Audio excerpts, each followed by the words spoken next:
Welcome back to my channel. So in this video I will show you how I created a custom GPT which will interact with our Hesky API.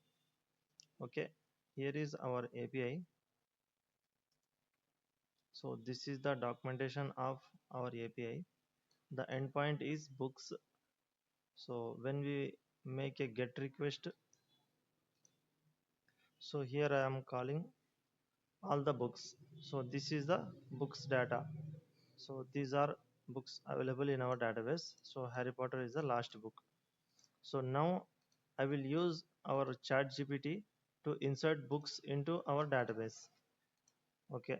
First we will ask for list of books, or we can ask to add new book.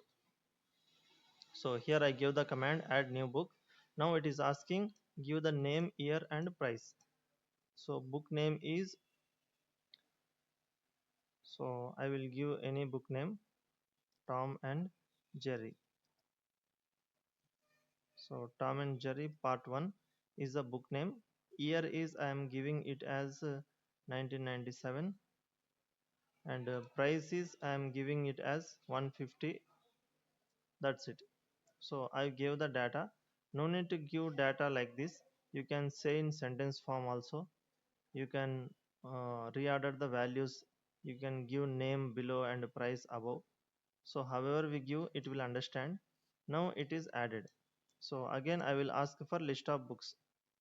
Now give me latest list of books. So it will again contact to our API and then fetch the books. So here Tom and Jerry part 1 is also added. So we can cross check it directly. So if we reload this page, so here our latest book is also coming. So in this way I have integrated our own API with ChatGPT's custom GPT. So inside this custom ChatGPT, we have given the integration code, all the API actions, and using that we are fetching books list, and also we are adding new books. So like this, if we have any application, suppose we have students application. So in this app students data is stored. So if you want to add new student, we should go to add new student form, fill all the details and click on submit. So instead of that, we can simply create our own custom GPT. In that GPT we'll mention, so today one student came, his name is so and so, he has joined the institute, so you please add this to our database. So we can write the prompt like this, and it will exactly add the student name here. And also we can mention course, and his amount, his date of birth, his phone number, whatever details we have, we can tell the custom GPT, and it will add it to our database properly. So let's try another GPT I made. So it is used to add the website. So here we have another app, hsk.com/website. In that I am storing all the website details. So whatever the websites present in our server, those renewal dates, their prices, what are the renewal charges, all those things I will store here. So instead of adding manually here, by filling the form, I will tell ChatGPT to add. So first we need to log in using our user key. So each and every user will have a secret key. We should give that secret key here, and then ChatGPT will authenticate us. So here this is our previous chat. In the chat, user ID and authentication is already done. Now I will tell ChatGPT to add new website. Add new website, Tom and Jerry.com.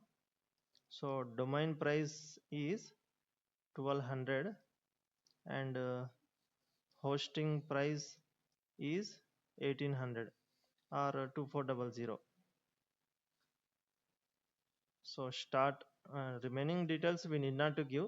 By default it will take today's date as the start date, and 1 year billing period, and next year same date it will take as a expiry date. Domain price also I have fixed default values, but here we are giving our own values. So hosting price is default 2400, and domain price is default 1000 rupees, but for this website I am giving 1200 rupees. Otherwise we can just give this much also. tomandjerry.com means it will add. Okay, so we are sending the command add new website tomandjerry.com. So it is trying to connect, talk with the api.websites.hsk.com, means it is contacting our API, hsk API. So talked, new website added. So let's go and check. So I will search for Tom and Jerry. So here new website is added. Now I want to change the domain price. So by mistake I gave 1000 rupees. Otherwise I forgot to give domain price, but I should give 1200.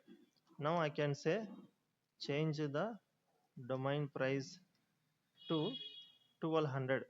So it will understand that I am talking about tomandjerry.com, not the previous websites.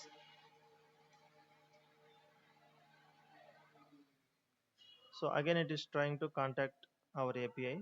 So we need to allow every time. That's how custom GPTs are designed. So now it talked, and domain price updated. So when we go back and check Tom and Jerry, so domain price is updated. So instead of coming to our application and clicking on the edit page and going here and changing the value, again click on save, instead of doing all this manual work, we can just use ChatGPT to manage our data. Suppose if I ask, so are there any renewals today, then it will tell, okay, so and so websites are renewal date is today. So I will ask, what are the websites to be renewed in March. So list out websites with renewal date in March.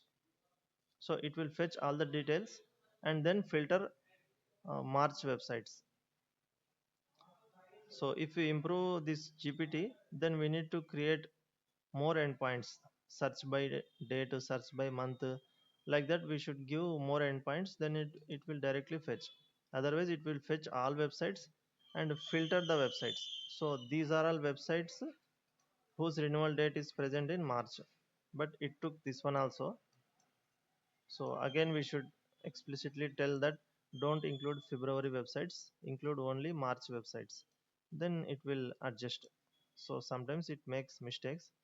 So would you like me to include inactive websites? So some websites are inactive, so those are not included. Here status is there. So status active only it will take. Status inactive it won't take.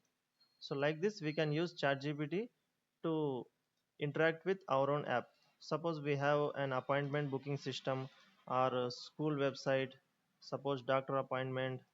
So all these kind of apps we can make custom GPT. So suppose some doctor, some with some name is there.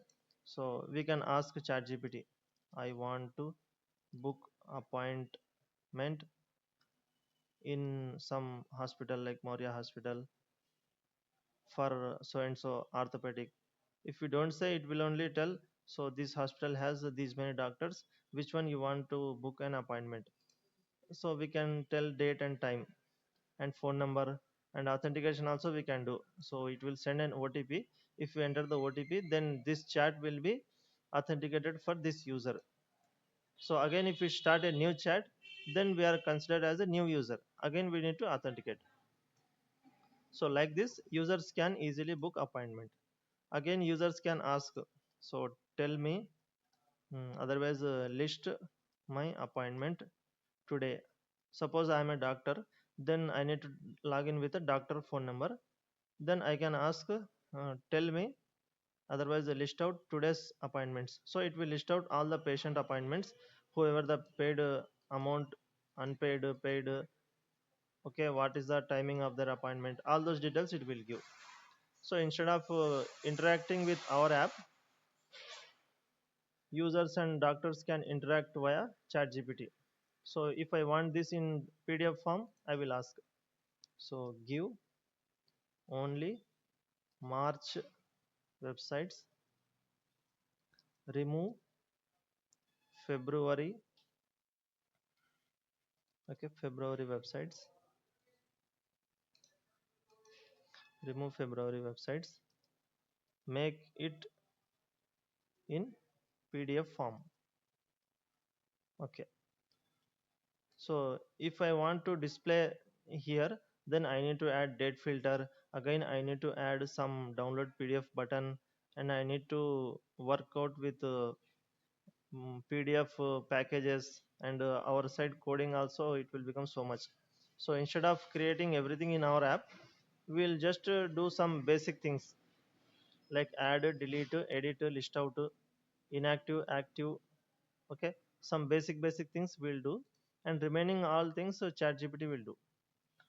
So March websites PDF it created.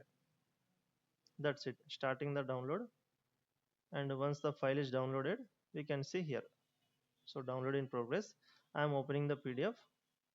So here you can see March websites are listed. So if we ask total price also it will give. If we ask it will give domain price, hosting price separately, and if we ask a client phone number, then it will include phone number also. So like that, whatever fields, however format we want, so it will give in like that format. So this is the code behind the PDF. So our ChatGPT has written this code and then executed this code and then generated the PDF. So actually we should write this code in our application. So instead of that, ChatGPT is writing code dynamically. So customer wants so and so fields means it will give that type of PDF. If you want Excel, it will give Excel. So we can't imagine how many types of requirements user has. One person will ask PDF, one person will ask PPT, another person will ask JPG format. So someone will ask March, April, and May. Give me these 3 months websites. So like that, however user asks, our ChatGPT will understand natural language and then give exact output. The data is coming dynamically from our application. It is not like it has stored the data. Every time it will contact our API and then only generates the output. So in this way, we can integrate ChatGPT with our applications. So instead of buying its API, we can create custom GPTs. So buying APIs is difficult, and also we should take input in our application. So we should take input as so create a website with that particular name, and we should decode this input and then add in our database. All the coding we should do, but here understanding the prompt and understanding these sentences and context, everything ChatGPT will manage. ChatGPT is known for all these things. So understanding the input and context. So we need not worry about that. We should make basic application structure, and we should create APIs and link that API to custom GPT. So users can interact from here itself. So that's it. Next, I want to create Institute and WhatsApp, and so many applications are there. For those apps also, I will create custom GPTs so that users can interact. Thank you.